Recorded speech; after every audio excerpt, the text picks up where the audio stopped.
Le deuxième week-end de la convention scientifique étudiante sur les ressources et les usages de l'hydrogène vient de se terminer. Alors, entre les deux premiers week-ends, les étudiants ont pu se réunir à travers un webinaire pour commencer à faire un récap entre ce qu'ils ont déjà vu le premier week-end et préparer ce week-end-ci. Les étudiants ont été répartis en 5 groupes. Le premier sur les usages du réseau, le deuxième sur l'industrie, troisième sur les mobilités légères et lourdes sur le routier, le quatrième sur le maritime et le ferroviaire et le cinquième sur l'aérien. Samedi, nous étions à l'hôtel de l'industrie qui est hébergé par la Société pour l'encouragement de l'industrie nationale. On a eu à la fois des tables rondes, des interventions qui étaient parfois avec tous les étudiants et parfois ils étaient répartis selon leur thématique. On a eu environ une vingtaine d'intervenants pour environ 10 conférences qui ont pu permettre à la fois de consolider les apprentissages de la première session, de commencer aussi à challenger à travers des intervenants qui étaient parfois un peu plus positionnés. Ils ont ensuite eu des ateliers pour consolider tous les acquis qu'ils ont eus à travers cette journée et le week-end précédent. Le dimanche, nous nous sommes retrouvés à la Maison de la Tunisie. Le matin, pour un réveil écologique, est venu présenter la position d'un collectif de jeunes engagés. Puis nous avons une table ronde sur les usages des minéraux.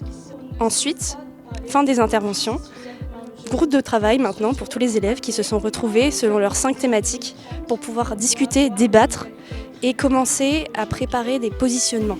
Enfin, le week-end s'est achevé avec la présentation de chaque groupe de tout ce qu'ils ont pu étudier jusqu'ici, qui est un moment d'échange à la fois pour que chaque groupe puisse faire un récap de ce qu'ils ont fait, mais également pour permettre de pouvoir se challenger d'un groupe à un autre. Parce que quand on travaille en boîte, on a un peu tendance à oublier quels sont les autres enjeux, donc ça permet un petit peu de tout le monde de prendre un peu de recul et de à la fois défendre sa thématique et ensuite de pouvoir altérer un petit peu leurs objectifs.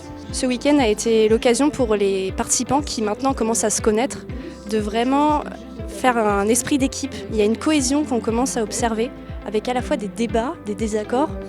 Le premier week-end, on a pris beaucoup d'informations et donc là c'était intéressant de pouvoir la digérer et faire l'exercice aussi de se l'approprier pour pouvoir en parler. C'était différent et intéressant aussi. On a travaillé sur toutes les problématiques d'implémentation des bornes, toutes les problématiques de véhicules et notamment sur les véhicules utilitaires légers à hydrogène. On a eu des intervenants qui étaient vraiment très différents et c'est ça que j'ai bien aimé. Autant des industriels que justement hier quelqu'un qui faisait des sondages en France et justement on a pu avoir l'avis des Français sur l'hydrogène. On essaie d'instaurer des règles, des temps de parole, etc. Comme ça chacun peut essayer de donner son avis.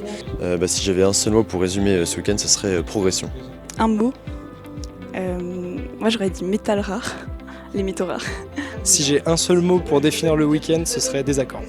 Pour que les week-ends de la Convention continuent à se dérouler aussi bien, on a besoin de votre soutien. Donc si le projet vous intéresse, n'hésitez pas à participer à notre crowdfunding.